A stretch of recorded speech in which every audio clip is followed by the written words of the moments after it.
Drop the bag, you disgusting thief! I paid for buffet. Shut your mouth! I can smell shoplifters like you from across the floor. I have my receipt. I don't need your filthy fake receipt. Looks like you're well prepared this time. The mall cop grabbed her collar and yanked her backward. Two more rushed in. Confess, which store did you steal from? One pinned her arm. The other drove her face into the marble. You filthy dog! But I didn't. Her bags ripped open. Lipstick cracked against tile. A perfume bottle she'd bought for her mother shattered. Shoppers circled. Nobody stepped in. Let me teach you a lesson so you'll be more honest. They began to tackle her tightly. Her breathing slowed. Her hands clenched, then opened again. The three security guards had no idea who they had just messed with. To understand what happened that day, you need to know who Whitney Sanders really was. Ridgemont Galleria sat on the edge of Buckhead, Atlanta. 3 floors of Italian marble, designer storefronts, and valet parking. The kind of mall where a handbag cost more than most people's rent. On weekdays, it hummed with quiet money. On weekends, the parking lot filled with SUVs, and the food court smelled like truffle fries and fresh espresso. Whitney Sanders knew every corner of that building. Not because she shopped there, because she worked there. 5 days a week, she clocked in at 6 a.m. at Hartwell and Grace, a mid-tier department store on the 2nd floor. She unloaded shipments, tagged inventory, organized stockrooms. Her locker sat in a narrow hallway behind the freight elevator, wedged between a mop closet and a fire extinguisher. She earned $14 an hour. Nobody in that mall knew her real name. To the sales staff, she was the stock girl. To the janitors, she was the quiet one. To the security team, she was just another face they watched a little too closely on the cameras. But Whitney Sanders was not what she appeared to be. Before Ridgemont Galleria, before the stockroom shifts and the $14 paychecks, Whitney had spent 6 years in the United States Army. She enlisted at 19 out of Montgomery, Alabama, the same week her mother got diagnosed with lupus and the medical bills started stacking. Basic training at Fort Jackson, then Fort Moore for infantry support. She rose to staff sergeant by 24. Her specialty wasn't logistics or communications. It was modern Army combatives, the military's hand-to-hand fighting system built on Brazilian jiu-jitsu, wrestling, and close-quarters strikes. She won the All-Army Combatives Championship twice. The second time, she submitted her opponent in 41 seconds. Her drill instructor once told a room full of recruits, "Sanders could put any 3 of you on the ground before your brains figured out what happened." A shoulder injury ended her service. Torn rotator cuff during a training exercise. Honorable discharge. Full benefits, on paper. In practice, the VA appointments came slow and the checks came slower. She moved back to Atlanta, picked up the stockroom job, and sent half her pay home to her mother every 2 weeks. Whitney didn't talk about the Army. She didn't correct people who called her stock girl. She kept her head down, did her hours, and drove home to a 1-bedroom apartment where the only decoration was a folded American flag on the dresser and a faded photo of her unit pinned to the fridge. She was quiet. She was invisible. And she preferred it that way. Derek Lawson preferred things a different way. Lawson ran the security team at Ridgemont Galleria like it was his personal precinct. 6 guards under his command, radios on every hip, body cameras that somehow never worked when they needed to. He wore his uniform 1 size too tight, kept his badge polished, and walked the floors with the posture of a man who believed he was the law. He'd been a real cop once. 4 years with the DeKalb County Police Department, until an excessive force complaint from a black teenager's family ended his career. No charges filed, just a quiet resignation and a sealed file. 3 months later, he was head of security at Ridgemont. Lawson had a system. He called it profiling for prevention. Every shift, he'd pull up the security feeds and circle faces, certain faces. The ones that didn't look like they belonged in a place with Italian marble and truffle fries. His guards knew the drill: follow, observe, confront if necessary. Most of the time, it meant following black shoppers from store to store until they got uncomfortable enough to leave. Gerald Preston, the mall's general manager, knew about Lawson's methods. He never questioned them. Complaint numbers stayed low, theft reports looked clean, And the tenants, the Gucci's and Nordstroms, never complained about the clientele. The system worked, until the day it ran into Whitney Sanders. It was a Thursday evening. Whitney had just finished a 10-hour shift in the stockroom. Her shoulders ached, her boots were dusty. She changed into a gray hoodie and jeans in the staff bathroom, stuffed her work clothes into a canvas tote, and walked out into the mall. She had one errand. Her mother's birthday was Saturday. She wanted to buy perfume, the same one her mother used to wear before she stopped buying things for herself, back when there was money for small luxuries. Before the lupus took the job, the savings, and most of the feeling in her hands. Whitney walked into Belmont Beauty on the first floor. She picked up 2 lipsticks on clearance, a bottle of lotion, and the perfume. $46. She counted the bills twice before handing them over. The cashier handed her a bag and a receipt. Whitney folded the receipt into her back pocket and headed toward the east exit. She didn't notice the camera above the escalator pivot toward her. In the security office, Lawson leaned back in his chair, coffee in one hand, radio in the other. His eyes locked on monitor 6. A black woman in a gray hoodie carrying a large tote bag and a shopping bag, walking fast, head down. "There we go," he muttered. He zoomed in. The tote was bulky, stuffed with what he assumed were stolen goods. It was her work clothes, a pair of steel-toed boots, a name badge that read Whitney S. He didn't check. He didn't care. He'd already decided. Unit 2, Unit 3, I got eyes on a suspect. Black female, gray hoodie, east corridor near Belmont. She's carrying a heavy bag. Move in and stop her before she hits the exit.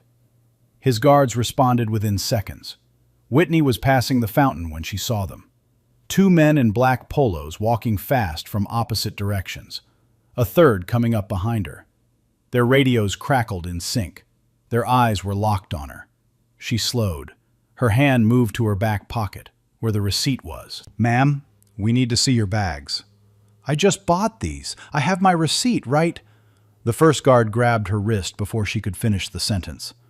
"Don't make this difficult." Behind her, Lawson's voice came through the radio, loud enough for every shopper nearby to hear. "Detain her, now!" The guard's grip tightened around Whitney's wrist. She didn't pull away. She didn't flinch. She looked him in the eye and said it again. "I have my receipt. It's in my back pocket. Let me show you." "You're not reaching for anything," the guard said. He twisted her arm behind her back and pushed her forward. Her hip hit the edge of the fountain. Water splashed across the tile. The second guard grabbed her tote bag and dumped it on the floor. Work boots, a wrinkled polo shirt, a name badge, a granola bar wrapper. "Where's the merchandise?" he asked, kicking through the pile. "Those are my work clothes. I work at Hartwell and Grace, 2nd floor." "Sure you do." The third guard, younger, thinner, his name tag reading C. Bennett, stood a few steps back. His hands hovered at his sides. He hadn't touched her. He hadn't spoken. His jaw was tight. Then the radio crackled again. "What's taking so long? Bring her to the office. I want to handle this personally." Lawson arrived 90 seconds later. He walked through the growing crowd like a man parting water, shoulders squared, jaw set, his badge glinting under the fluorescent lights. He stopped 2 feet from Whitney and looked her up and down, slow, deliberate, the way someone inspects something they've already decided to throw away. "Well," he said, "what do we have here?" It wasn't a question. "Sir, I bought these items at Belmont Beauty 20 minutes ago. The receipt is in my back pocket. If you'll just let me—" "I didn't ask you to talk." He turned to his guards.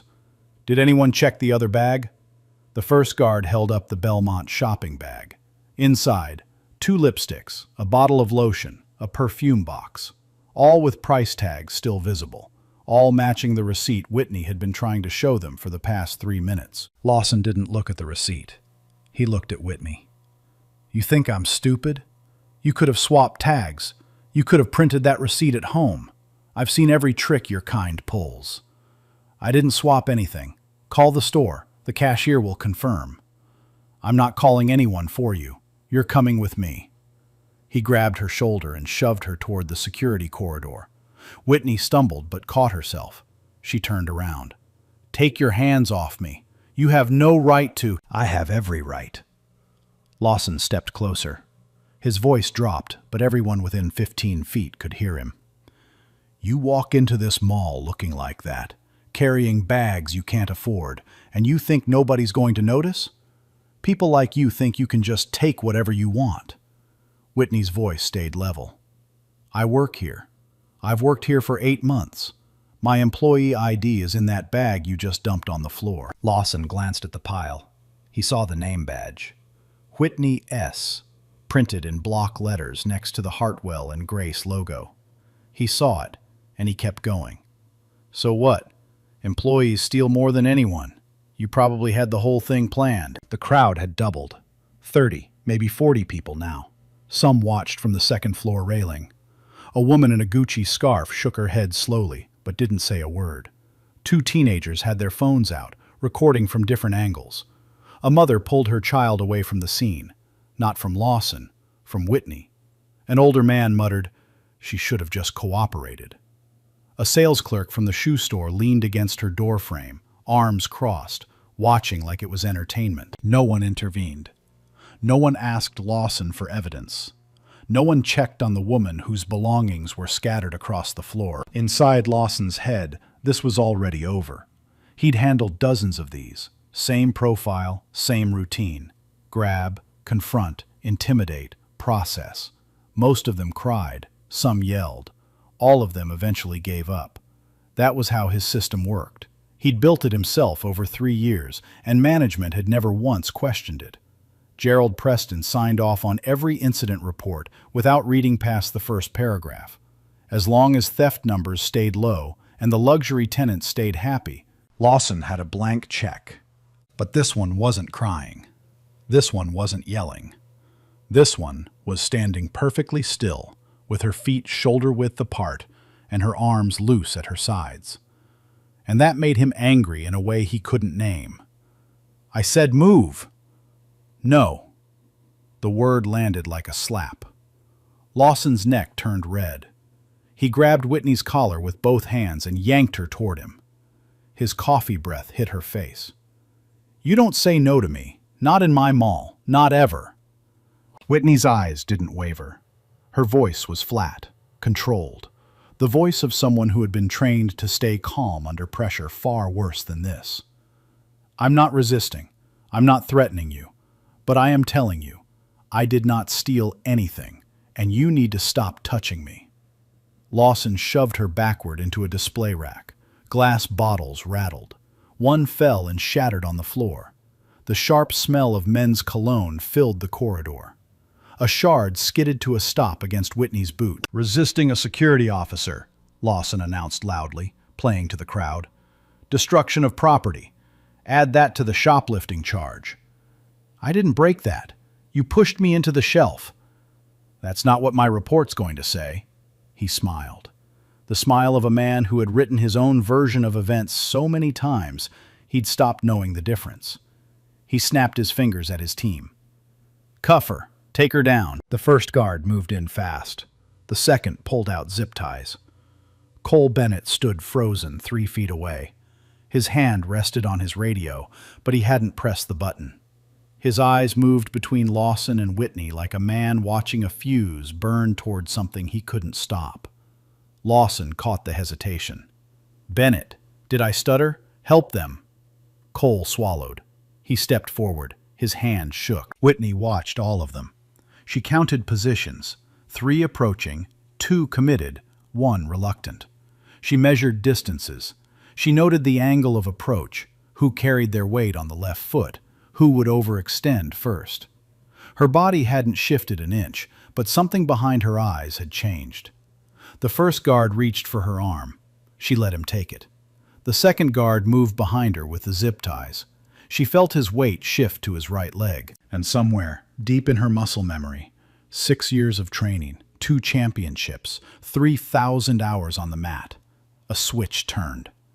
Not yet, but soon. The guard's hand closed around her bicep. The zip tie touched her wrist. And for 1 second, everything inside Whitney Sanders went quiet. Not the mall. The mall was loud. Shoes on marble, radios squawking, someone yelling, "Get her!" from behind a phone screen. But inside her head, silence. She was back at Fort Moore. Summer 2019. The mat was gray. The gym smelled like sweat and rubber. Sergeant Major Dawson stood over her with his arms behind his back. "Sanders, when do you fight?" "When there is no other option, Sergeant Major." "And when do you stop?" "When the threat is neutralized. Not before, not after." "Good. Now get up and do it again." The memory lasted less than a second, but it was enough. Whitney's breathing dropped to 4 counts. In through the nose, out through the mouth. Her pulse slowed, her vision sharpened. The fluorescent lights above became brighter, and the noise around her compressed into something distant and manageable. She felt the zip tie loop around her left wrist. She felt the guard behind her shift his weight to the right. She felt the one in front adjust his grip on her arm. Too high, too loose. A mistake anyone with grappling training would recognize instantly. 3 guards, 2 committed, 1 hesitant. Lawson 4 feet to her left, hands empty. Whitney exhaled. She was ready. The guard behind her pulled the zip tie tight. That was his first mistake. He leaned in to loop the second wrist, shifting his balance onto his front foot. That was his second. Whitney moved. She rotated her left wrist inward. A basic Combatives escape, drilled 10,000 times until it lived in her tendons, not her brain, and the zip tie slipped off before it clicked shut. In the same motion, she dropped her center of gravity 6 inches, shot her right elbow backward, and caught the guard square in the solar plexus. The air left his lungs in a single grunt. His hands released. His knees buckled.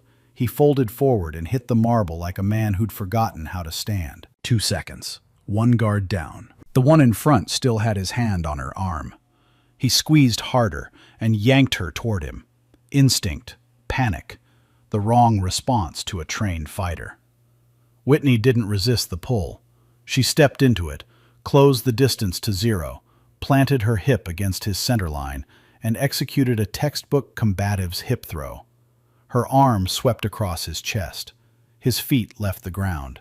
He rotated once in the air and landed flat on his back on the polished marble. The sound was like someone dropping a sandbag from a loading dock.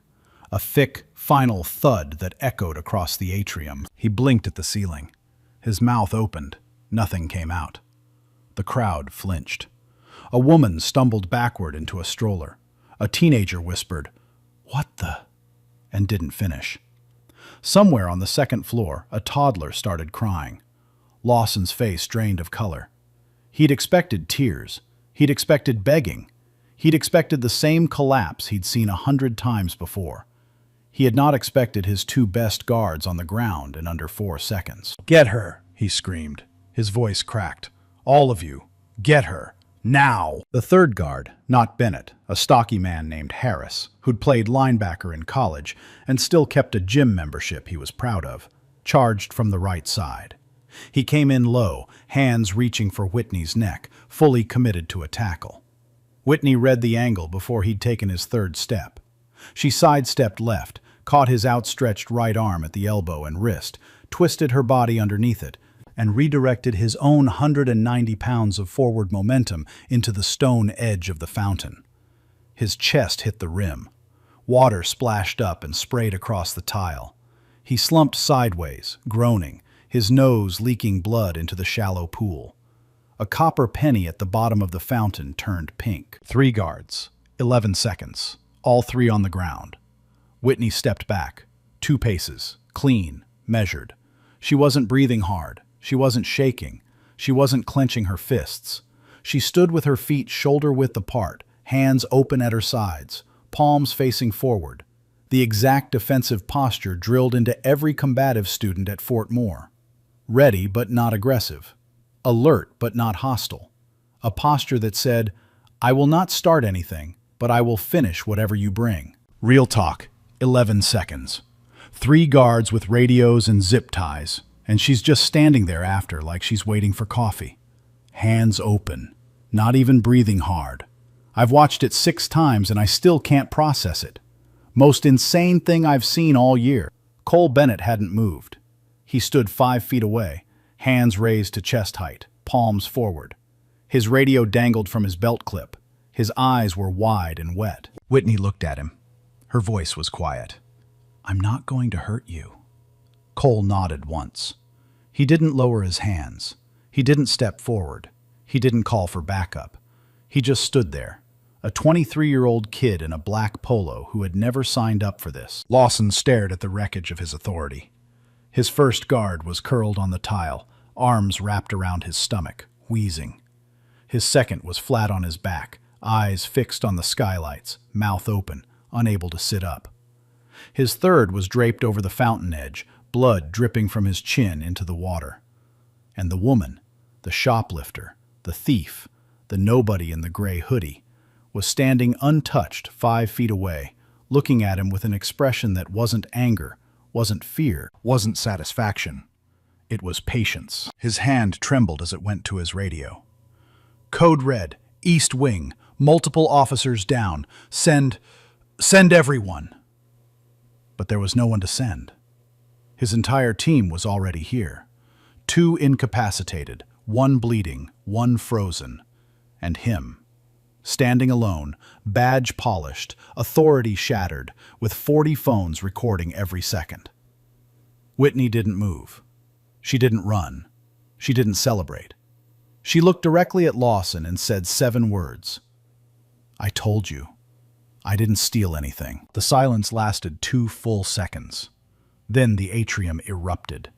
By now, at least 15 phones had captured some portion of the fight. 3 people were live streaming. One of them, a 22-year-old Georgia State student named Mia Torres, had recorded the entire sequence from the moment Whitney's elbow hit the first guard to the moment she spoke those 7 words. 43 seconds of uninterrupted, steady-handed footage from 12 feet away. Mia posted it to Twitter at 7:14 p.m. with one line. Mall cops tackled a black woman for shopping. She turned out to be a whole combat soldier. I can't stop shaking. By 8 p.m., the video had 200,000 views. By 10, it crossed 1 million. By midnight, 4 million. By sunrise, it was on every platform that existed. Reddit dissected it frame by frame. Instagram Reels looped the hip throw with slow-motion filters. TikTok creators dubbed commentary over the footage. MMA fighters, military veterans, self-defense instructors, all saying variations of the same thing. "That hip throw is textbook level 3 combatives," a retired drill sergeant posted. "Clean entry, perfect hip placement, 0 wasted energy. Whoever this woman is, she's trained at an elite level. Most soldiers can't execute that under stress. She did it on a marble floor in sneakers." A former UFC middleweight shared it with the caption, 3-on-1, 11 seconds, and she walked away clean. Respect. The hashtags multiplied. Hashtag mall cop takedown. Hashtag don't touch her. Hashtag shopper soldier. Hashtag who is Whitney. Hashtag 11 seconds. Within 24 hours, Whitney Sanders, the quiet stock girl who earned $14 an hour and sent half her check to her mother in Alabama, was the most searched name in America. News vans parked outside Ridgemont Galleria before the stores opened. Reporters found her apartment. Her phone, which hadn't rung in weeks, buzzed non-stop until the battery died. She didn't answer. She sat on her bed in the dark, the folded flag on the dresser beside her, and stared at the wall. She hadn't wanted any of this. She just wanted to buy her mother a birthday present. Now the whole world was watching. And so was the legal department at Ridgemont Galleria. Gerald Preston had already made 2 phone calls, one to the mall's insurance carrier and one to a law firm downtown. They weren't calling to apologize. The call went out at 9 a.m. Friday morning, 14 hours after the video broke the internet. Gerald Preston sat at the head of a mahogany conference table on the 4th floor of Ridgemont Galleria's management suite. To his left, Derek Lawson, arm in a sling he didn't need, jaw clenched, eyes fixed on the wall.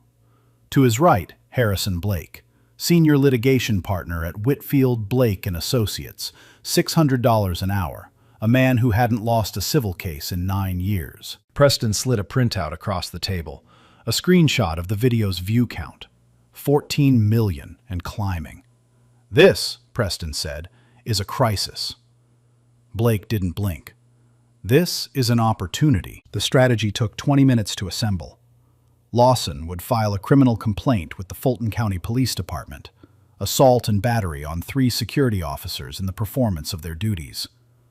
The mall's insurance carrier would file a separate civil suit against Whitney Sanders for property damage, bodily injury, and emotional distress suffered by the guards. Blake would handle media personally. "The narrative has to flip," Blake said. He spoke the way surgeons speak, calm, precise, detached from the blood. "Right now she's the hero. We need her to be the aggressor, a trained military fighter who attacked 3 unarmed security personnel without provocation. The public loves an underdog until you remind them the underdog has a body count." "But they grabbed her first," Lawson said. He caught himself a beat too late. "I mean, that's what the video looks like. But that's not how it went." Blake looked at him the way a teacher looks at a student who has just answered wrong in front of the whole class. "What happened is whatever the incident report says happened. Have you filed it yet?" "Filing it tonight." "Good. Write that she was non-compliant, verbally aggressive, and physically hostile from the moment of contact. Your team used minimum necessary force to detain a suspected shoplifter. She escalated without warning. You responded within protocol." Lawson nodded. He'd written false reports before. This one just needed to be longer. Preston cleared his throat. "What about the camera footage? Our internal security system covers the entire East Wing. It would have captured everything from the initial stop to the incident." Blake leaned back in his chair. "Gerald, what's your camera system's retention schedule?" 72 hours before automatic overwrite." "And when did this occur?" "Last night." "Then you have approximately 48 hours before that footage is overwritten by your system's standard retention cycle." Blake paused. His face gave nothing away. "I'm not advising you to do anything. I'm informing you of how your own system operates." Preston understood. He didn't say another word about the cameras. By Saturday afternoon, the warrant was issued.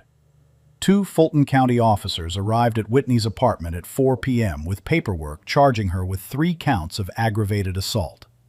She opened the door in sweatpants and a tank top, hair pulled back, no expression on her face. They let her change clothes before they cuffed her. Small mercy. She was booked, fingerprinted, photographed, and held for 6 hours in a holding cell that smelled like bleach and old sweat. Bail was set at $5,000, money she did not have. At 10 p.m., a bail bond office in Decatur received a call from a man in Chicago who'd seen the video. He paid the full amount without leaving his name. Whitney walked out of the Fulton County Jail at 11:15 p.m. into a parking lot full of camera flashes. She shielded her eyes and said nothing. By Sunday, the counter-narrative was running at full speed. Harrison Blake had placed calls to 4 media contacts Friday night. By Monday morning, the story had turned. The Fox affiliate in Atlanta ran the headline, "Viral Video Woman Charged with Assault on 3 Security Officers." A syndicated radio host called Whitney a ticking time bomb with military training and zero impulse control. A legal commentator on cable news told a panel, "Just because someone grabs your arm doesn't mean you're entitled to hospitalize 3 people. Proportionality matters." None of them mentioned that Whitney had a receipt. None of them mentioned that Lawson had grabbed her collar. None of them mentioned the racial slurs in the extended video clips that Mia Torres had posted in a follow-up thread. The comments sections split down the middle. Half the internet screamed injustice. The other half said she should have just cooperated. Meanwhile, Blake's team moved quietly on the witnesses. 3 shoppers who had given statements to the police were contacted by the mall's legal department. One received a letter reminding her that she had been trespassing in a restricted security zone and could face her own charges. Another was told her Ridgemont Rewards membership would be reviewed. The third, an elderly man who'd told police he saw Lawson shove Whitney first, simply stopped returning calls. Whitney was fired from Hartwell and Grace on Monday at 8 a.m. Her manager couldn't look her in the eye. "It's a liability issue," he said. "Corporate made the call. My hands are tied." He handed her a cardboard box with her locker contents. The same work boots and polo shirt that had been dumped on the marble floor 5 days earlier. She walked out the employee entrance carrying the box under one arm. 3 news cameras followed her across the parking lot. She didn't speak. She climbed into her 12-year-old Honda Civic with the cracked windshield and drove away. The cameras kept rolling until she turned the corner. That night, hashtag Justice for Whitney trended worldwide, but so did hashtag Lock Her Up. The internet was at war with itself, and Whitney Sanders was the battlefield. Her mother called from Alabama at 9 p.m. "Baby, are you eating?" "Yes, Mama." "Are you sleeping?" "Yes, Mama." She was doing neither. The civil suit arrived by certified mail on Tuesday morning.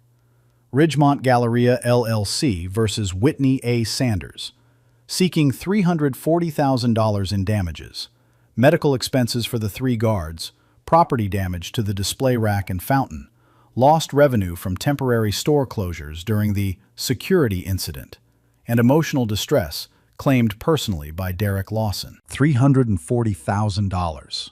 Whitney's bank account held $1,100. She sat at her kitchen table and read the complaint 3 times. The legal language blurred and repeated. Willful and malicious conduct, unprovoked physical aggression.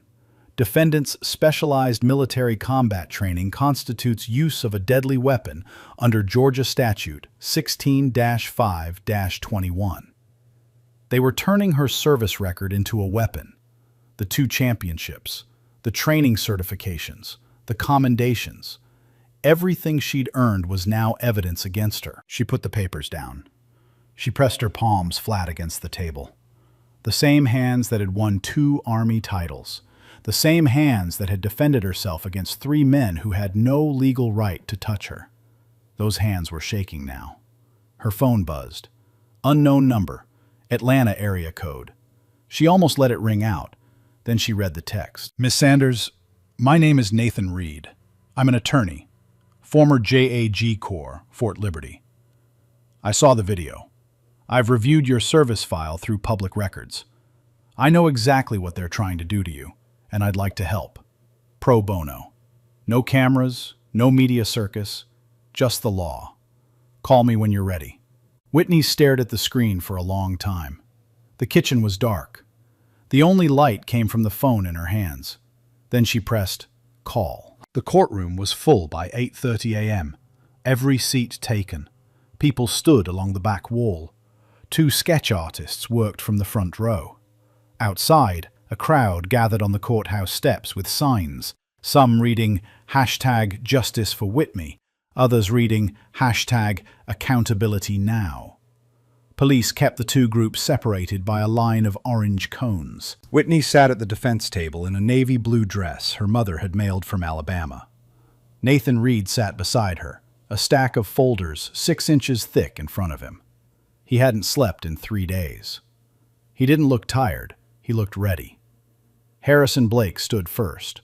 He buttoned his jacket, adjusted his cuffs, and walked to the center of the courtroom like a man who'd already won. "Your Honor, ladies and gentlemen, what happened at Ridgemont Galleria was not self-defense. It was an attack. The defendant is not an ordinary woman. She is a former United States Army Staff Sergeant trained extensively in military hand-to-hand combat. She holds 2 national championships in the Army Combatives program. Her hands, under Georgia Statute 16-5-21, constitute deadly weapons." He let that land. He turned toward Whitney. 3 security officers, men doing their jobs, following protocol, attempted to detain a suspected shoplifter. In response, the defendant used lethal-level military techniques. She broke one man's ribs. She herniated a disc in another's spine. She fractured the third man's nose and orbital bone. These are not the actions of a woman defending herself. These are the actions of a weapon deployed without restraint. The courtroom murmured. Blake returned to his table and sat down without looking at Whitney once. Nathan Reed stood slowly. He picked up a single folder and walked to the center. He didn't adjust his jacket. He didn't perform. He spoke the way a man speaks when he knows the truth is enough. Your Honor, I'd like to start with a question. If Whitney Sanders were a white man, would we be having this trial? Blake objected. The judge overruled. Nathan continued. The prosecution describes my client as a weapon. Let me describe her as what she actually is. A decorated veteran who served this country for 6 years. A 2-time Army Combatives champion who earned every distinction through discipline and sacrifice. A woman who was honorably discharged after a service injury and took a stockroom job at $14 an hour to support her sick mother. He opened the folder. On the evening in question, my client purchased $46 worth of items at Belmont Beauty. She paid in cash. She received a receipt. She was walking toward the exit, a paying customer, an employee of the mall, when she was stopped, accused, verbally degraded, and physically assaulted by 3 security guards acting on the orders of Derek Lawson. He turned to the judge. I have evidence. The first piece was Mia Torres's video, the full 43-second clip, unedited. Nathan played it on a courtroom monitor. The room went silent. The video showed everything. Lawson's guards approaching, Whitney reaching for her receipt, the guard grabbing her wrist, the second guard twisting her arm, the shove that sent her into the fountain. And then, only then, Whitney's response. The defense submits that every action taken by my client occurred after she was physically assaulted, Nathan said. Not before, after.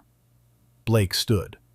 The mall's internal camera footage would corroborate our version of events, Your Honor. Unfortunately, the system's automatic retention cycle. About that, Nathan interrupted. He pulled a second folder from the stack. Your Honor, I subpoenaed the mall's security server logs on Monday. The retention cycle is 72 hours, as the plaintiff's counsel stated. However, the logs show that the East Wing camera files were manually deleted at 3:47 a.m. Saturday, 6 hours after the incident, and 66 hours before the automatic overwrite was scheduled. The courtroom erupted. The judge banged his gavel twice. Nathan held up a printed log sheet. The deletion was executed from the terminal in the security office. The login credentials used belonged to Gerald Preston, general manager of Ridgemont Galleria. Preston, sitting in the gallery, turned the color of wet cement. His lawyer leaned over and whispered something. Preston shook his head. Yo, they deleted the footage. Actually deleted it. The one thing that would have cleared her name, gone. And they thought nobody would check the server logs. The audacity. I had to put my phone down because I was genuinely heated. Keep watching. But Nathan wasn't finished. The defense calls Cole Bennett. A ripple moved through the courtroom. Blake's head snapped toward the gallery. Lawson's jaw tightened. Cole walked to the witness stand in a white shirt and tie, his hands clasped in front of him. He'd resigned from Ridgemont's security team 4 days after the incident. He looked terrified. He also looked certain. Nathan approached. Mr. Bennett, you were present during the confrontation with Miss Sanders. Can you describe what you observed? Cole swallowed. She wasn't doing anything wrong. She had bags. She had a receipt. Lawson told us to move in anyway. He said, his exact words, she fits the profile. And what profile would that be? Black, female, carrying a bag that looked too full. Cole paused. That was the profile. That's always been the profile. The courtroom went still. Mr. Bennett, in your time working under Mr. Lawson, how often did he direct your team to stop black shoppers specifically? Every shift, sometimes twice. He had a list. He'd circle faces on the camera feed before we even started the day. It was always the same. Black shoppers, especially women, especially if they carried large bags. Nathan nodded. One more question. Were you ever instructed to file incident reports that didn't match what actually happened? Cole's voice dropped. Yes, more than once. Lawson would tell us what to write. If we pushed back, he'd threaten to fire us. Nathan turned to the judge. Your Honor, The defense also submits Mr. Lawson's personnel file from the DeKalb County Police Department, obtained through a public records request. He held up a third folder. Mr. Lawson was separated from the department following a formal excessive force complaint filed by the family of a 16-year-old black teenager. The complaint was sustained. Lawson resigned in lieu of termination. Lawson sat in the gallery with his arms crossed. His face was red. His sling was gone. He'd forgotten to wear it today. Nathan placed all 3 folders on the judge's bench. The server logs, Cole Bennett's testimony, Lawson's police record. Your Honor, the plaintiff's case rests on the claim that my client attacked without provocation. The video shows otherwise. The server logs show the plaintiff destroyed evidence. A former member of their own security team confirms a pattern of racial profiling and falsified reports. And the man who ordered the assault has a documented history of excessive force against black individuals. He paused. Whitney Sanders didn't attack anyone. She survived. And then they tried to punish her for it. The judge looked at Harrison Blake. Counselor, do you have a response? Blake stood. For the first time in the trial, he had nothing to say. The judge took 48 hours to deliberate. He didn't need that long. He took it because the case had become national, and national cases demand the appearance of careful thought, even when the answer is obvious. On Thursday morning, the courtroom filled again. Same crowd, same signs outside, same sketch artists. But the energy had shifted. The people who had come to watch Whitney fall were quieter now. The people who had come to support her stood taller. The judge read his ruling without looking up from the page. The court finds the defendant, Whitney Amara Sanders, not guilty on all 3 counts of aggravated assault. The evidence presented, including video footage, server access logs, and eyewitness testimony, clearly establishes that the defendant acted in lawful self-defense after being physically restrained and assaulted without legal authority. Whitney didn't move. Nathan put his hand on her shoulder. She exhaled, a long, slow breath she'd been holding for 12 days. The judge wasn't finished.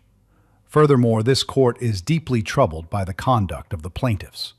The deliberate deletion of security footage constitutes potential obstruction of justice. The testimony of Mr. Cole Bennett reveals a systematic pattern of racial profiling conducted under the direction of Mr. Derek Lawson and with the implicit approval of mall management. This court is referring the matter to the Fulton County District Attorney's Office for criminal investigation. He looked directly at Lawson. Mr. Lawson, you are advised to retain counsel. Lawson sat motionless. His face was gray. The sling was back on, the wrong arm. The judge continued. The civil suit filed by Ridgemont Galleria LLC against Ms. Sanders is dismissed with prejudice. The court further orders the plaintiff to pay all legal costs incurred by the defense. Gerald Preston stared at the table. Harrison Blake gathered his folders without a word. For a man who hadn't lost a case in 9 years, he moved like someone who understood that this loss would follow him for the rest of his career. Outside the courthouse, the crowd erupted. Whitney walked down the steps with Nathan beside her. Camera flashes popped from every angle. Microphones pushed toward her face. Reporters shouted questions over each other. Whitney stopped at the bottom step. She didn't have a prepared statement. She didn't have a publicist. She had one sentence. I didn't do anything wrong. I never did. The clip aired on every network within the hour. Within a week, the Fulton County DA filed charges against Derek Lawson, aggravated assault, filing false police reports, civil rights violations under federal statute, 18 U.S.C. Section 242. He was arrested at his apartment on a Tuesday morning. He posted bail. He didn't make a statement. His lawyer asked for privacy. The internet did not comply. Gerald Preston was terminated by the Ridgemont Galleria ownership group the same day. An internal audit revealed that 17 complaints of racial profiling had been filed against the mall's security team in the past 3 years. All 17 had been dismissed by Preston's office without investigation. The audit also found that the camera deletion wasn't a one-time event. Server logs showed similar manual deletions after at least 4 prior incidents, all involving black shoppers. Ridgemont Galleria issued a public apology. It read like it was written by a law firm, because it was. They announced a comprehensive review of security practices, mandatory de-escalation training, and the installation of tamper-proof body cameras on all security personnel. They also quietly settled with Whitney out of court for an undisclosed amount. Sources close to the case put the figure at $1.2 million. Whitney didn't hold a press conference. She didn't sign a book deal. She didn't go on a media tour. She called her mother. "Mama, it's over." "I know, baby. I watched the whole thing. You were so still up there, so calm." "You taught me that." "No, I didn't. The Army taught you that. I just taught you when to use it." Whitney laughed. It was the first time she'd laughed in 2 weeks. It sounded like relief. Cole Bennett's resignation letter was published by the Atlanta Journal-Constitution the following week. In it, he wrote, "I stood by and watched a woman get thrown to the ground for no reason. I didn't stop it. I'm done being the person who watches." He enrolled in Georgia State's pre-law program the following semester. The hashtag #SheWasReady trended for 3 consecutive days. 1 year later, Whitney Sanders stood in the center of a gymnasium in downtown Atlanta. The floor was covered in blue mats. The walls were lined with mirrors. 26 women, ages 16 to 64, stood in 2 rows facing her, wearing gray t-shirts with 3 words printed on the back. She was ready. This was Ready Academy. Whitney had founded it 4 months after the trial, using a portion of the settlement money and a small grant from a veterans nonprofit. The concept was simple: free self-defense classes for women and minorities, taught by military-trained instructors, focused on de-escalation first and physical response second. No membership fees, no contracts, just show up. The first class had 9 students. By the 3rd month, there was a waiting list. By 6 months, Whitney had opened a second location in Decatur.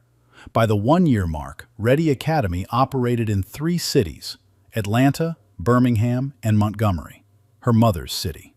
Her mother came to the Montgomery opening.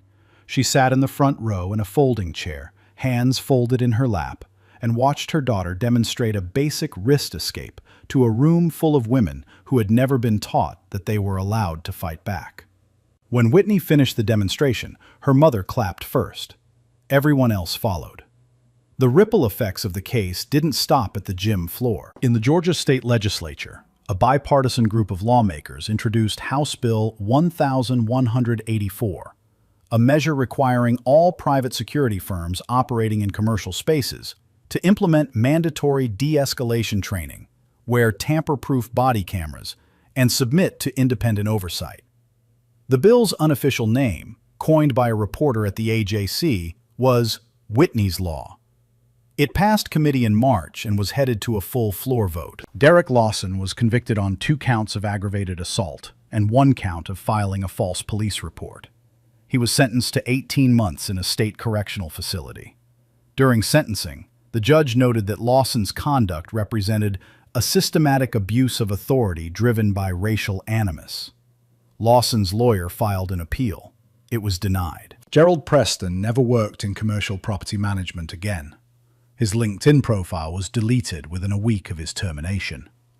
The last known record of his employment was a consulting listing on a website that no longer exists. Harrison Blake's firm quietly removed his name from their Notable Victories page. He continued to practice law, but was never again quoted in a media interview about civil rights cases. Cole Bennett finished his first year at Georgia State with a 3.8 GPA. He told a student newspaper reporter that he wanted to become a civil rights attorney.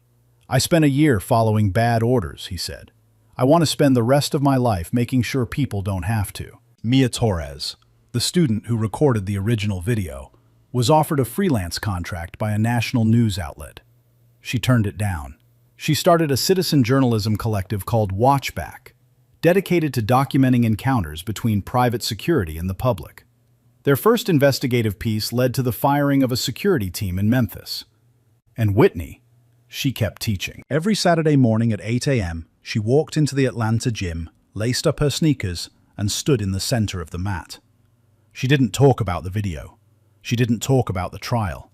She didn't talk about the settlement, or the headlines, or the hashtag. She taught women how to breathe, how to stand, how to move when someone tries to hold you down. At the end of every class, she said the same thing. You don't have to be the strongest person in the room. You just have to be ready. What would you have done in Whitney's shoes? Tell me in the comments. If this story hit you the way it hit me, share it with someone who needs to hear it. And subscribe, because these stories need to be told, and you being here is the reason I keep telling them.